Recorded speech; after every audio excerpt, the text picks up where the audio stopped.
So we all know the Raja Jackson situation with the wrestler Psycho Stu.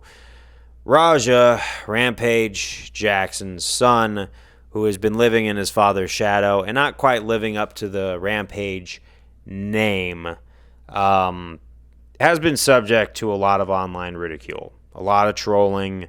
And with the events where Raja went to the wrestling event, Psycho Stu put a can over his head, realized he made a mistake, apologized, but Raja did not let it go. In fact, the events are not looking good for Raja at all because, well, basically a lot of this was premeditated and the comments were egging him on. So this is not a good look for him. And, although Raja does need to take responsibility, part of me does blame the culture for what comments and live streams have done. And just, it's amazing how social media and all these platforms can influence us to do anything. Like I said, it does start and end with us. Oh, sorry, I dropped the mic. It does, too early. It does start and end with us. No matter how many mean comments, no matter how many people suggest things, just like in real life, everyone's got an opinion, especially nowadays. Everyone thinks they know everything, so everyone thinks they know what's best for everyone else. I bump into so many people like that nowadays where they think, no, you should do it like this or you should do it like that. I don't get along with those people because I always tell them to just shush up so I can decide what I want to do, But a lot of people don't nowadays. They kind of let those aspects, especially online with the trolls, kind of get involved and get in their heads and stuff. And you do see it. I see it in traffic. I see it in the stores. A lot of people. And the thing is, I've noticed, I look down at their phones. They're either on X, they're on YouTube, reading comments, debating, not all the time, but sometimes. Now, obviously, there's family drama that happens that people carry around, so there's different factors. But if you think social media is not what's causing a lot of people to be more crash out leaning, I think you should guess again, because I do think it's one of the contributing factors. And what can I bring forth to this conversation? Obviously, everything said, I think we're all on the consensus that Raja is going to, do some time, and rightfully so. He should have never let that happen. Also, I apologize if I'm mixing up Raja and Rampage's name a little bit. I'm tired, so you'll have to excuse me. I just ran a 5K. I'm about to close out my day just by making this video. But, well, sometimes we take the internet culture for what it is, and we allow it to influence us. Now if Raja had just let this go or not taken all those internet comments to heart or let it boil underneath the surface, because I think that's what also led to this, I think we would have had a different outcome. And this kid who grew up in a very advantageous position is not at risk of losing it. Because honestly, if trolls, that's one of the things they like, is when they get under someone's skin and cause them to completely crash out. That's their goal, is they see someone wanting to build something or they have something already built and they just want to tear it down because they don't got anything going on in their lives. So it's like when I see people talking smack about Raja's career in MMA, you probably wouldn't be getting in there in the ring with him. But like I said, you do have to take responsibility for how those trolls are, because they're not coming from a sense of reality. They are coming from a world of nonsense, of just how much chaos can I cause. And you got to understand, the scorpion's a scorpion, a frog's a frog, and those trolls are scorpions. They just want to sting and poke and prod until someone loses their mind so they could have something to laugh at.